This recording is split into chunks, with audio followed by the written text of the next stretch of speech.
आशा, विश्वास और गारंटी के वायदों को लेकर देश के प्रधानमंत्री भारतीय जनता पार्टी के वरिष्ठ नेता नरेंद्र मोदी आज से झारखंड के दौरे पर हैं और झारखंड में सबसे पहला अब से थोड़ी देर बाद उनकी चुनावी सभा होने जा रही है सिंहभूम में।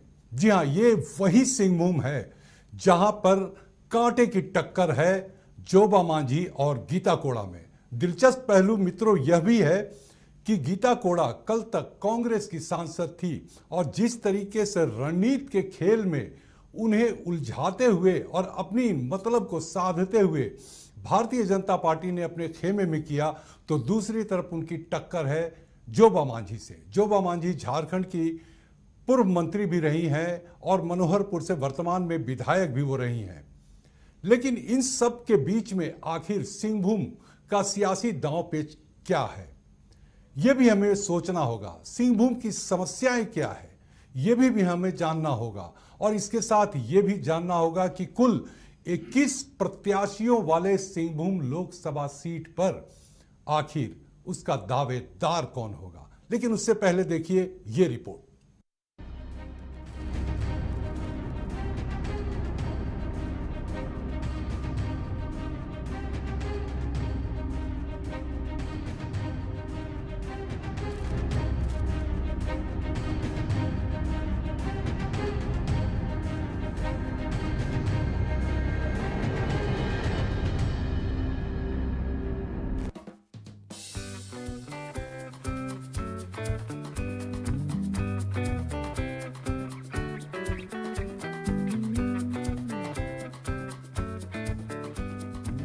झारखंड के सबसे पिछड़े इलाकों में है सिंहभूम। शेरों की धरती है इसलिए कहा गया सिंहभूम। खनिज और वन संपदा से सुशोभित है। पलायन और बेरोजगारी है प्रमुख मुद्दा। यह क्षेत्र अनुसूचित जनजाति के लिए आरक्षित है। पश्चिमी सिंहभूम और सरायकेला खरसावा जिले के हिस्सों को कवर करता है। सिंहभूम लोकसभा सीट पर अनुसूचित जनजाति का खास दबदबा है। उराव, संथाल, महतो और हो जनजाति बहुल क्षेत्र है चाईबासा। ईसाई व मुस्लिम मतदाता निर्णायक भूमिका में रहते हैं। शुरुआत में यह सीट झारखंड पार्टी का गढ़ थी, लेकिन समय के साथ यहां कांग्रेस ने पांव पसारा और उसके प्रत्याशी कई बार जीते।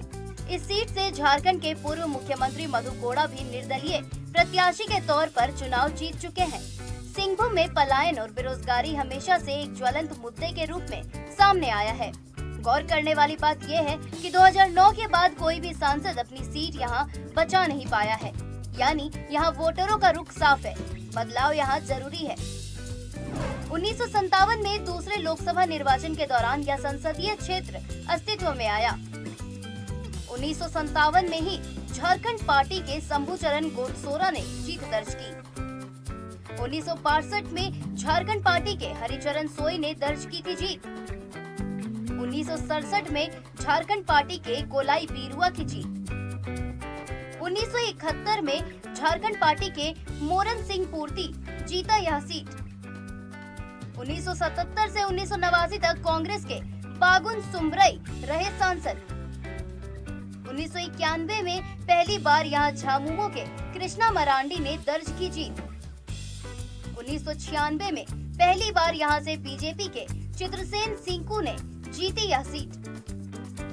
1998 में विजय सिंह सोई ने कांग्रेस को यह सीट वापस दिलाई। 1999 में बीजेपी के लक्ष्मण गिलुआ ने जीत दर्ज की। 2004 में बागुन सुमरई ने फिर जीती यह सीट। 2009 में निर्दलीय के रूप में मधु कोड़ा जीते। 2014 में लक्ष्मण गिलुआ ने दर्ज की जीत। 2019 में कांग्रेस की गीता कोड़ा ने एक बार फिर सीट पर कब्जा किया। यहाँ पर सरायकेला, जगन्नाथपुर, मनोहरपुर समेत 6 विधानसभा क्षेत्र हैं। शामिल 6 विधानसभा में से 5 पर जेएमएम का कब्जा है और 1 पर कांग्रेस का। खुद मुख्यमंत्री चंपाई सोरेन सरायकेला से विधायक हैं। ऐसे में यहाँ वोटरों का मिजाज जानना आसान नहीं है कि यहाँ प्रत्याशी या पार्टी कौन बड़ा है। गीता कोड़ा ने 2019 में कांग्रेस के टिकट पर यहां जीत हासिल की थी, लेकिन इस बार गीता ने कमल थाम लिया है। ऐसे में जेएमएम के इस गढ़ में कमल का खिलना गीता के लिए आसान नहीं होगा। जेएमएम ने मनोहरपुर की विधायक जोबा मांझी को टिकट देकर गीता की मुश्किलें और बढ़ा दी हैं। लेकिन गीता का हो जनजाति से आना और पिछले 5 साल में यहाँ के जनता के बीच रहना गीता को एक प्रबल दावेदार के रूप में पेश करता है।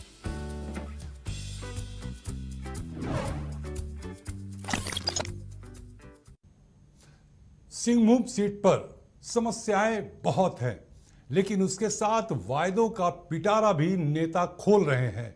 और आज देश के प्रधानमंत्री और भारतीय जनता पार्टी के सबसे बड़े चेहरे नरेंद्र मोदी क्या कुछ कहने वाले हैं, ये तो थोड़ी देर के बाद पता चलेगा। लेकिन मित्रों, विश्व प्रेस स्वतंत्रता दिवस के मौके पर मैं आप सबों का अभिनंदन करता हूं। नमस्कार, मैं हूं ब्रजेश रॉय और हमारे साथ समाचार प्लस के स्टूडियो में झारखंड के गांडीव अखबार के प्रधान संपादक अमरकांत जी हैं। अमरकांत जी, बहुत बहुत स्वागत है आपका। और आज जैसा कि हम लोग चर्चा कर रहे हैं कि प्रथम चरण में जो 4 सीटों पर चुनाव है, खूंटी, लोहरदगा, सिंहभूम और पलामू, आज हम सिंहभूम पर खास फोकस करना चाहेंगे। क्यों? क्योंकि आज देश के प्रधानमंत्री नरेंद्र मोदी झारखंड में चुनावी बिगुल फूंकने आ रहे हैं। क्या कुछ तस्वीरें हैं, आपने इस रिपोर्ट में देखा कि सिंहभूम सीट पर जो भी कब्जा किया, पहले कांग्रेस और कांग्रेस जैसे ही विचारधारा के दलों का कब्जा रहा, उसके बाद भारतीय जनता पार्टी का कब्जा रहा, और गीता कोड़ा जब कांग्रेस से इस सीट को काबिज होती है, उसके बाद में कमल थाम लेती है। इसको किस तरीके से अमरकांत जी आप देखते हैं? देखिए ब्रजेश जी, जिस तरीके से हम लोग सिंहभूम सीट की चर्चा करने आज बैठे हैं, सिंहभूम जो अपना झारखंड का एक अहम हिस्सा रहा है, बल्कि हम कहें कि अगर वो आयरन ओर को की नज़र से हम देखें तो लगभग सबसे रिच इलाका हमारा सिंहभूम ही है, जिससे पूरे देश को हम आयरन ओर की आपूर्ति करते हैं। आज उस सीट पर कांग्रेस की कैंडिडेट के रूप में गीता कोड़ा ने जीत दर्ज की थी, वो वहाँ सांसद थी। लेकिन अब समीकरण बदल चुके हैं। अब गीता कोड़ा जो है वो कांग्रेस को छोड़ करके भाजपा की दामन में है और भाजपा ने उनको फिर से अपना उम्मीदवार बनाया है। पूरे सिंहभूम में जो स्थिति है ना, आपने जैसे अभी आप लोगों ने डाटा में खुद ही देखा दिखाया कि वहाँ पे एसटी बहुल इलाका है, मिशन का भी जोड़ है। अगर हम 2014 की बात करें तो 2014 में भाजपा की लक्ष्मण गिलुआ की जीत हुई थी, लेकिन 2019 में लक्ष्मण गिलुआ हारे थे और गीता कोड़ा वहाँ पे जीती थी। इसमें हम लोग भी ये मानते थे कि मिशन का उसमें पूरा योगदान था। लेकिन उससे भी बड़ी बात यह है कि वहाँ पे एक खास समुदाय जो है एसटी का वो बहुल इलाका है। और जैसे ही गीता कोड़ा कांग्रेस छोड़ करके और जेएमएम में गई थी तो सबसे ज़्यादा नाराजगी उस हो समुदाय में ही था। हम लोग ये उम्मीद कर रहे थे कि इसको कैश कराने के लिए, चूंकि खुद मुख्यमंत्री के लिए भी वो हॉट सीट है, मुख्यमंत्री भी उसी लोकसभा से जुड़े हुए हैं, उसी लोकसभा के अंतर्गत उनका भी विधानसभा सरायकेला से चंपाई सोरेन आते हैं और जोबा मांझी जो महागठबंधन का चेहरा है वो मनोहरपुर की विधायक हैं, पूर्व मंत्री भी रह चुकी हैं। लेकिन अमरकांत जी, आपसे जानना चाहूंगा कि लगभग 58 से 59% आबादी वहां ट्राइबल की है, यानी अनुसूचित जनजाति की है, और कुछ मुस्लिम वोटर्स भी हैं, कुछ दलित समुदाय से भी जो लोग हैं वो प्रभावित करते हैं। लेकिन यहाँ पर सबसे पहला जो सवाल उठ खड़ा होता है कि आखिर गीता कोड़ा पर सिंहभूम की जनता कैसे विश्वास करे और क्यों करे? क्योंकि पिछली बार उन्होंने पंजा और हाथ मिलाते हुए लोगों से वोट की अपील की थी, और जाहिर सी बात है इस बार भी उस विधानसभा में जो 6 विधानसभा है उस लोकसभा के अंतर्गत, उसमें 5 पर झारखंड मुक्ति मोर्चा का कब्जा है और 1 सीट कांग्रेस के खाते में है। तो इन परिस्थितियों में क्या कुछ समीकरण होता है? क्या गीता कोड़ा को मधु कोड़ा जो पूर्व सीएम है उनकी पत्नी के नाते लोग अपनाएंगे? एक बार फिर से दल बदलने का जो सिलसिला उन्होंने दिखाया है उसको आगे बढ़ाया है, क्या सिंहभूम की जनता उसे पसंद करेगी?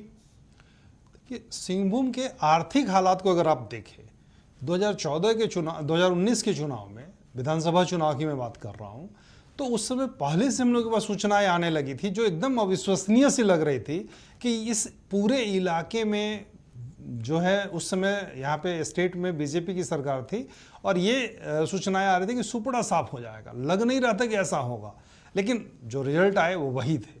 इसका मूल वजह वहाँ के जो आर्थिक विषमता है और वहाँ का जो अर्थतंत्र है उससे जुड़ा हुआ था। जितने पूरे सिंहभूम इलाके में अगर आप देखेंगे तो जो माइंस है वो लगभग बंद थे।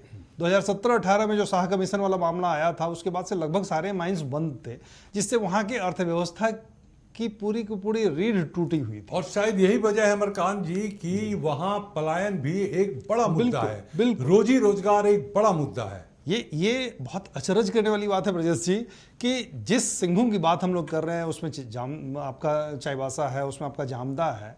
जामदा वाले बेल्ट में आप अगर देखें तो विश्व की कई बड़े बड़े बैंक जो बहुत नामचीन हैं, जो बड़े हैं, उनका ब्रांच वहाँ पे है जो रांची में नहीं है। तो विश्व तो नहीं, देश के बहुत सारे बाहर के प्रांत से लोग आकर के वहाँ व्यवसाय कर रहे हैं और बड़े मजबूत आर्थिक स्थिति के साथ वहाँ पे काम कर रहे हैं।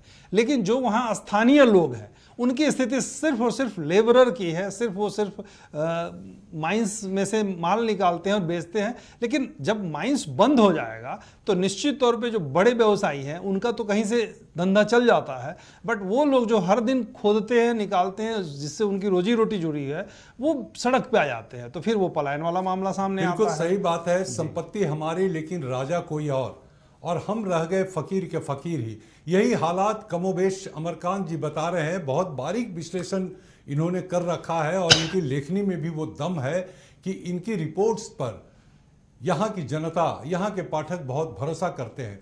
एक बात अमरकांत जी आपसे और भी जानना चाहूँगा और आपसे बहुत स्पष्ट करवाना चाहूँगा कि सिंहभूम का जो इलाका है एक तो नक्सल प्रभावित रहा ही, लेकिन इसके साथ में वो जंगल का इलाका है और जंगल बचाओ अभियान एक जो जोबा मांझी के स्वर्गीय पति थे देवेन मांझी, उन्होंने जब शुरुआत की थी, जिनकी हत्या 1995 में गोइलकेरा में हो गई थी, वो जंगल बचाओ अभियान का जो हिस्सा था, जिस कारण से फॉरेस्ट राइट एक्ट भी अपने वजूद में आना शुरू किया और उसकी कुछ थोड़ी बहुत चीजें दिखाई भी देती हैं।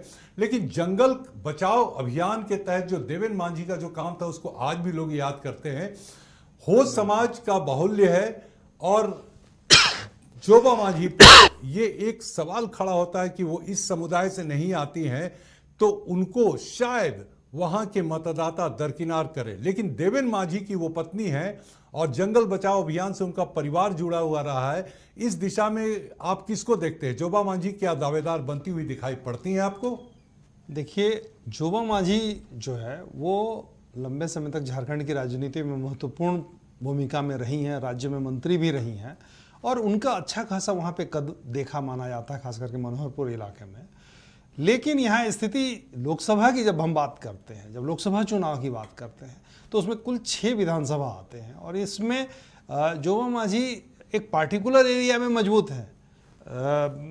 जो है आपकी गीतागुड़ा एक पार्टिकुलर क्षेत्र है, जो विधानसभा क्षेत्र है मनोहरपुर के, उसमें माना जाए। बिल्कुल।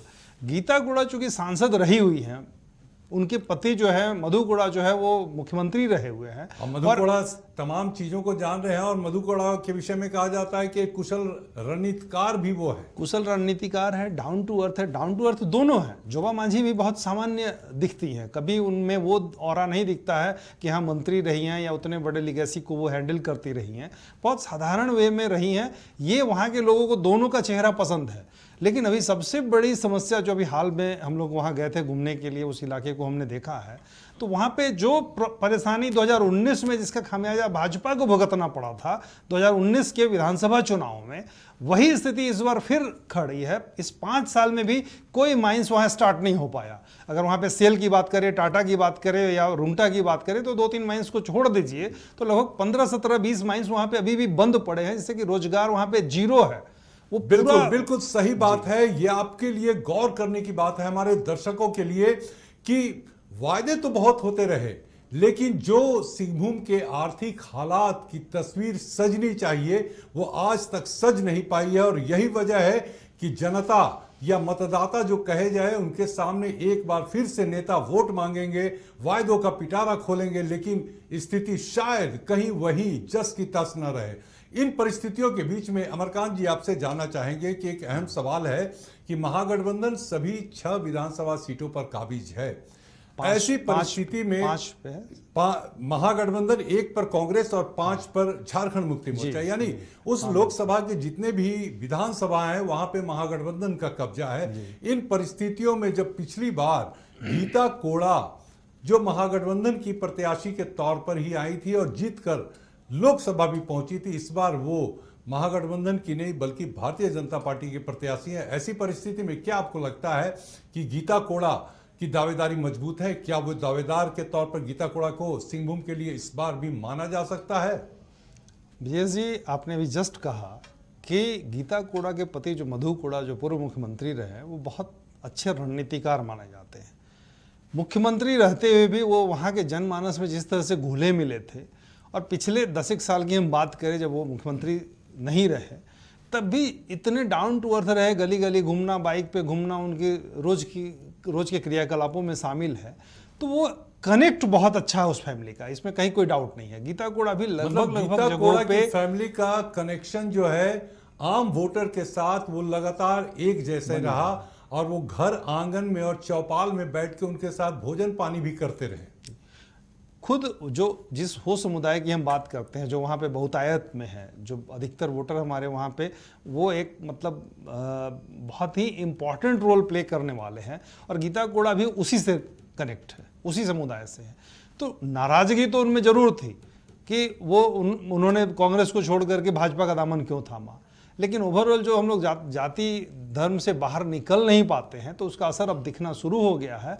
और जो नाराजगी गीता कोड़ा को लेकर के थी, वो अब धीरे धीरे वो कम होता जा रहा है, ये दिख रहा है। देखिए अमरकांत जी ने साफ किया, चूंकि वो लगातार उस क्षेत्र के दौरे पर रहे, और चूंकि पत्रकार है तो जाहिर सी बात है एक पत्रकार झारखंड में अगर है वो पत्रकारिता कर रहा है तो उसका नैतिक कर्तव्य भी होता है कि वो अपने क्षेत्र विशेष को अपने विश्लेषण, अपने खास नजरिए से देखे। और यहाँ अमरकांत जी ने बहुत सही बात कही, जैसा कि हमारे पास भी फीडबैक है कि जो नॉमिनेशन करने से 1 महीना पूर्व जब गीता कोड़ा ने बीजेपी यानी कमल का दामन थामा था, उस समय जो विरोध का स्वर था, जो विरोध की तस्वीर सजती हुई दिखाई पड़ रही थी, वो अब थोड़ा उसमें कमी आई है। लोगों का रवैया अब थोड़ा सा नरम हुआ है गीता कोड़ा के प्रति। लेकिन फिर भी सवाल ये है कि गीता कोड़ा या फिर जोबा मांझी, दावेदार कौन? अमरकांत जी, अभी चुनावी समीकरण की जब हम बात करते हैं तो गीता कोड़ा के लिए सबसे बड़ी चुनौती जो वहां पे दिख रही है वो भाजपा और भाजपा के जो वरिष्ठ नेता हैं उन लोगों के साथ उनका तालमेल। कई मोर्चों पे हम लोगों ने देखा है कि मंच पे मधु कोड़ा तक नहीं शामिल बैठाए गए हैं। ये तालमेल कहीं ना कहीं वहां टूटा हुआ है भाजपा के साथ, जो सिंक्रोनाइजेशन, क्योंकि चुनाव के जस्ट पहले वो भाजपा में आई है, उनका एक अलग पूरा का पूरा कंप्लीट कनेक्शन जो था वो इंडिया अलायंस के साथ था, तब कांग्रेस में थी। वो जब भाजपा में आई है तो भाजपा उनका आत्मसात अभी तरीके से जो वहां के स्थानीय यूनिट है वो नहीं कर पा रहा है। बिल्कुल, इसका खामियाजा भुगतना हो। अमरकांत जी, आप बहुत साफ कह रहे हैं कि भाजपा में आने के बावजूद वो परिवार में शामिल होती हुई अभी तक दिखाई नहीं पड़ रही है, यानी कुछ न कुछ तो ऐसा है। लेकिन अमरकांत जी, यहां पर सवाल है कि आज देश के प्रधानमंत्री और स्टार प्रचारक नरेंद्र मोदी खुद आ रहे हैं झारखंड दौरे पर, और सबसे पहला चयन उन्होंने किया सिंहभूम का। तो क्या लगता है नरेंद्र मोदी के आने के बाद क्या क्षमा कुछ बदलेगी, या और ज्यादा मेहनत करने की आवश्यकता होगी जोबा मांझी को, या फिर गीता कोड़ा आज की रैली के बाद, आज की सभा के बाद भारी भरकम दिखाई पड़ेंगी?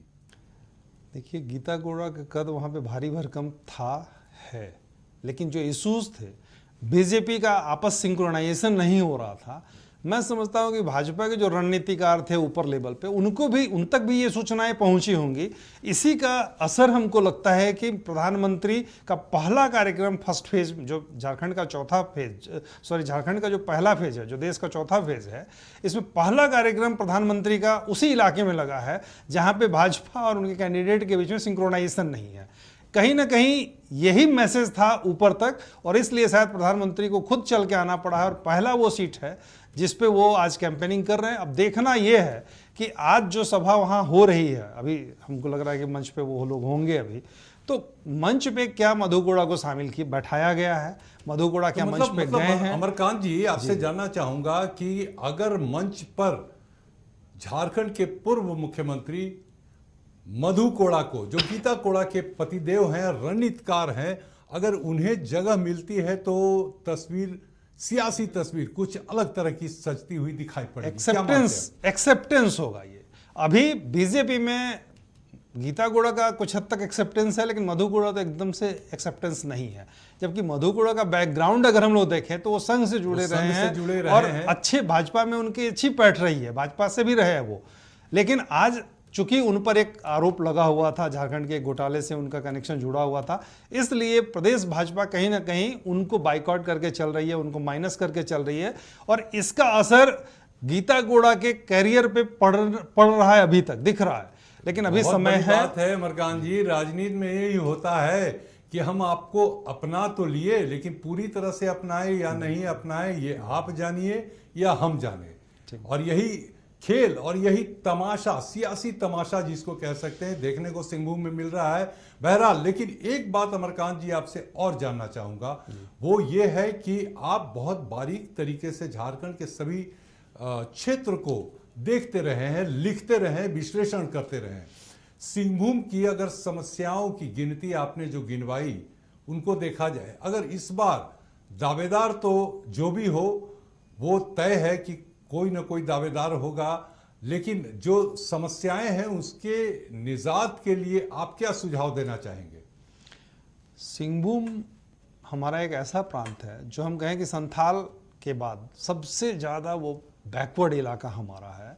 अभी भी अब आप सुबह शाम अगर उन इलाकों में आप घूमेंगे तो आप देखेंगे कि सर के ऊपर एल्युमिनियम वाला तसला लेकर के महिलाएं 3-3 किलोमीटर 2-2 किलोमीटर पानियों के लिए भटकती हैं। वहां पे कई ऐसे बाजार आज भी लगते हैं जो हमारी पुरानी परंपरा में देन लेन, जैसे हम चावल दे दिए और आप हमको सब्जी दे दिए, जी, इस तरह का विनिमय में वहां पे भी कारोबार हो रहा है। जी, ये बताता है कि वो इलाका हमारा कितना पिछड़ा हुआ है, वहाँ विकास की किरणें कितनी धीमे, चूंकि मधु कोड़ा वहाँ से सीएम रहे, लेकिन उसके बावजूद अभी चंपई सोरेन हमारे उसी सिंहभूम लोकसभा सीट से ही आते हैं और अभी वर्तमान सीएम हैं। कई जोबा मांझी कई बार मंत्री रही प्रदेश में, लेकिन उसके बावजूद उस इलाके का विकास नहीं के बराबर हो पाया है। और अगर जब तक सरकार, हमें ये देखना होगा कि जो हमारे ट्राइब्स है, प्रिमिटिव ट्राइब्स है, जो उन इलाकों में सदियों से रहते आए हैं, उनके जीवन के लिए जो जरूरी तत्व है, जैसे पानी है, उनके रहने की व्यवस्था है, इन सबों पे अगर प्रॉपर काम नहीं हुआ, हम उनको जंगली मान करके जंगल में रह रहे हैं, जैसे जिस हालत में है कंदमूल खा करके जी ले रहे हैं, अगर उसी पे हम लोग चलने देंगे तो उस इलाके का विकास नहीं होगा और वो हमेशा एक बड़ी समस्या के रूप में मुंह बाए खड़ी रहेगी हम लोग के सामने। लेकिन मूलभूत चीज़ें जो है, जैसे वहाँ पे अगर, चूँकि माइंस वाला इलाका है पूरा का पूरा, खेती बहुत कम होता है, नहीं के बराबर होता है, वो 5 किलो अनाज पे लोग डिपेंडेंट हैं वहाँ पे अधिकतर लोग। तो अगर इनके लिए प्रॉपर योजना बन सके, ये ऐसा एरिया है जिसको आप स्पेशल, जैसे कि जब हम झारखंड की बात करते थे बिहार के समय में, तो स्पेशल जोन बना करके झारखंड को, और हम चाहते थे कि विकास हो। तो अभी झारखंड में सिंहभूम वाला जो इलाका है उसको स्पेशल जोन बना करके डेवलप करने की प्लानिंग करनी पड़ेगी। 2-4 आईएएस को हमको, स्पेशली जो हमारे काबिल अफसर रहे हैं, उनको वहाँ तैनात करना होगा, जो वहाँ की मूलभूत समस्याओं को चिन्हित करके वहाँ के लोगों को रोजगार से कैसे जोड़ सकें, वहाँ के लोगों के रहन सहन को हम कैसे उठा सकें, इस पर प्रॉपर प्लानिंग की जरूरत है, जिस पर आज तक बहुत दुर्भाग्य की बात है कि पिछले 23 सालों में, 24 सालों में काम नहीं हो पाया। बहुत सही कह रहे हैं कि अगर व्यक्ति अपनी मूलभूत समस्याओं की जद्दोजहद में ही उलझा रहेगा और एक अच्छी जिंदगी वो नहीं पा सकेगा, तो फिर काहे का लोकतंत्र। ये बड़ा और बड़ी बात है कि क्यों लोकतंत्र, और लोकतंत्र के महापर्व में हम शामिल क्यों हो। बावजूद इसके लोकतंत्र के महापर्व में मैं भी आपसे अपील करता हूं, समाचार प्लस आपसे अपील करती है कि बगैर जलपान किए पहले मतदान करें और उसके बाद लोकतंत्र के इस महापर्व को सजाएं। चूंकि ये हमारा और आपका दोनों का नैतिक कर्तव्य है, हम अच्छे प्रतिनिधि का चयन करें, अच्छी सरकार बनाएं। इसको लेकर हमारे देश का ये लोकतांत्रिक ढांचा और मजबूत होगा। अमरकांत जी, जाते जाते आपसे पूछूंगा अंतिम बात कि आपने विश्लेषण किया हमारे दर्शकों के सामने भी अपनी बातों को रखा। ये बताइए कि 21 प्रत्याशियों के बीच में सिंहभूम लोकसभा से आपकी नजर में, बतौर पत्रकार, एक विश्लेषक की नजर में दावेदार कौन है? देखिए, अभी पिक्चर बहुत क्लियर नहीं है ब्रजेश जी। फाइट तो इन्हीं दोनों के बीच में है, गीता कोड़ा और जोगा मांझी, इनके बीच में ही फाइट है। लेकिन अभी जैसे जैसे हम चुनाव के नज़दीक, मतदान के नज़दीक आएंगे, पिक्चर और क्लियर होता जाएगा। अभी जो, अगर आज के डेट की बात हम करें कि अगर आज कल को चुनाव हो जाए तो निश्चित तौर पे मैं कह सकता हूं कि गीता कोड़ा का पलड़ा थोड़ा भारी है। चलिए, गीता कोड़ा का थोड़ा पलड़ा भारी है, यानी आज की तारीख में गीता कोड़ा सिंहभूम की दावेदार मानी जा सकती हैं।